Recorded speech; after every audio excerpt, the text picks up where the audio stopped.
I got a quick video for you guys today. In the last video, we just installed the XCity triple disc into the STI, and in the video I mentioned that it's very important to do a clutch pedal adjustment anytime you install a brand new clutch.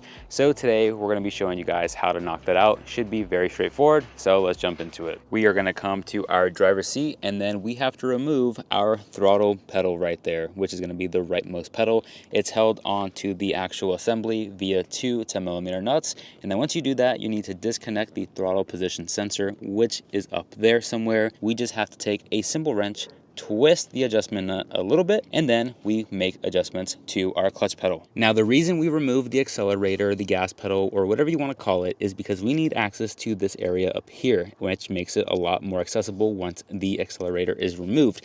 This metal rod is connected to your master slave cylinder, and there is a 12mm nut we need to adjust either clockwise or counterclockwise, depending on how much engagement, or where we want the engagement point rather, to be at for our clutch. For example, watch me push on the clutch and you guys see that metal rod actuating. So that is why we need to remove this guy in order to make the adjustment here. Now I'm going to take my 12mm wrench and make the adjustment up here for my master slave cylinder as far as the clutch pedal bite points, just because right now, after installing the triple disc, the bite point for the triple disc clutch is very, very low. We have pretty much finished up the car. It is actually ready to go visit the dyno at Church Automotive Testing over in Long Beach.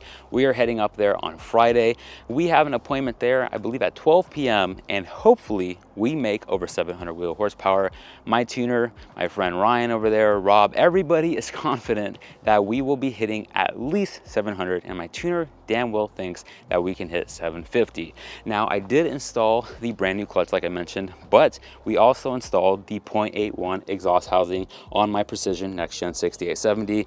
So this car should feel a ton more faster on the street, since we'll see a spool up time of around 500 RPM sooner, and this thing is going to be an absolute rocket on the street. With that being said, I hope you guys enjoyed this video, and if you did, make sure to leave a like and leave a comment down below if you want to see me do a review on the XCity triple disc clutch once we get some more miles in, and talk about how it is to drive with the triple disc clutch versus a single disc clutch like the ACT XTSS. And until next time, I will see you guys on the next one.